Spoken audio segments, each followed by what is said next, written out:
안녕하십니까.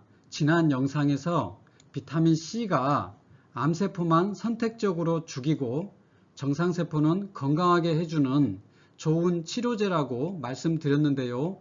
이번 영상은 지난 영상을 요약 설명하는 영상입니다. 비타민C 주사가 암세포를 죽이는 원리를 설명하겠습니다. 암세포의 세포막이라고 하면요. 세포막에 GLUT1이라는 포도당 통로를 암세포는 정상세포보다 10배까지도 많이 만들어냅니다. 그 이유는 암세포가 세포 분열을 왕성하게 하기 때문에 많은 포도당을 필요로 하기 때문입니다. 그런데 비타민C와 포도당은 구조적으로 아주 유사합니다. 그래서 암세포는 이 비타민C를 포도당으로 착각하고 세포 안으로 받아들입니다. 그런데 중요한 점은 산화된 형태의 비타민C를 받아들인다는 점입니다. 그래서 안으로 들어온 산화 형태의 비타민C, 디하이드로아스코베이트, 이것으로 인해서 활성산소가 많이 만들어지고 결국 암세포가 사멸하는 효과가 나타납니다. 그런데 세포 안에는 이 활성산소를 중화하는 카탈라제라는 효소가 있습니다. 그런데 암세포는 이 효소가 매우 적습니다. 정상세포는 많습니다. 그래서 결국 활성산소를 중화시키지 못하기 때문에 암세포는 사망하는 효과가 나타나는 것입니다. 암세포를 사멸시키는 혈중 비타민C 농도는 어느 정도일까요? 미리몰 농도에서 약 5에서 20mm몰 정도 되었을 때 항암 효과를 낸다고 합니다. 그런데 경구투여를 약 18g까지 했을 때도 이렇게 평행하게 농도가 올라가지 않습니다. 약 0.1mm몰 밖에 되지 않습니다. 그래서 주사치료로는 이렇게 급격하게 혈중 농도가 올라갑니다. 결국 경구투여로는 항암치료는 할 수 없겠다는 결론이 나옵니다. 2017년도에 발표된 아주 유명한 논문입니다.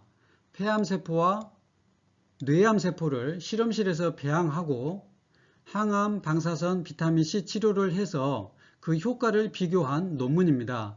그래프를 통해서 설명드리겠습니다. 1, 2, 3, 4번이 있는데요. 1번은 아무 치료도 하지 않은 대조군입니다.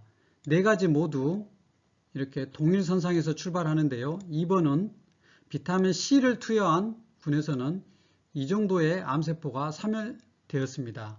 3번은 항암 방사선을 같이 한 군인데요. 약 이 정도의 암세포가 소멸되었습니다. 4번은 항암 방사선 비타민C 이 세 가지를 모두 치료한 군인데요. 효과가 가장 좋습니다. 이 정도의 암세포가 소멸되었습니다. 이 폐암세포도 마찬가지 결과를 보여줍니다. 결국 항암 방사선 치료와 비타민C를 같이 치료하면 효과가 가장 좋다는 그러한 결과를 보여주는 논문입니다. 비타민C 주사가 항암 효과가 있다는 점을 말씀드렸는데요. 비타민C는 암 환자 삶의 질을 개선시키는 효과가 있습니다. 2007년에 발표된 한국 논문입니다. 말기 암 환자에게 비타민C 투여 후 삶의 질을 평가했습니다.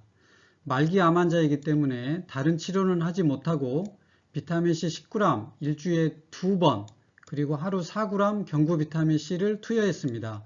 그런데 EORTC라는 표준 평가 지표에서 모든 면에서 투여 전과 투여 후에 수치가 개선된 점을 보여주었습니다. 항암치료 중단의 가장 큰 이유는 부작용입니다. 비타민C를 병행 투여하면 부작용을 개선해서 지속적으로 항암을 가능하게 해줍니다. 이제 정리하겠습니다. 항암제 효과로 암세포만 선택적으로 사멸시키는 효과를 냅니다. 반대로 정상세포는 더욱 건강하게 해줍니다. 항암제 투여 또는 방사선 치료와 병행 치료하면 항암제 효과는 증가시키고 항암제에 의한 정상세포 독성은 최소화시킵니다. 따라서 항암 치료를 계속 할 수 있도록 도와줍니다. 부작용이 매우 적은 장점이 있습니다. 이상으로 비타민C 주사가 항암 치료에 매우 유익한 점을 말씀드렸습니다.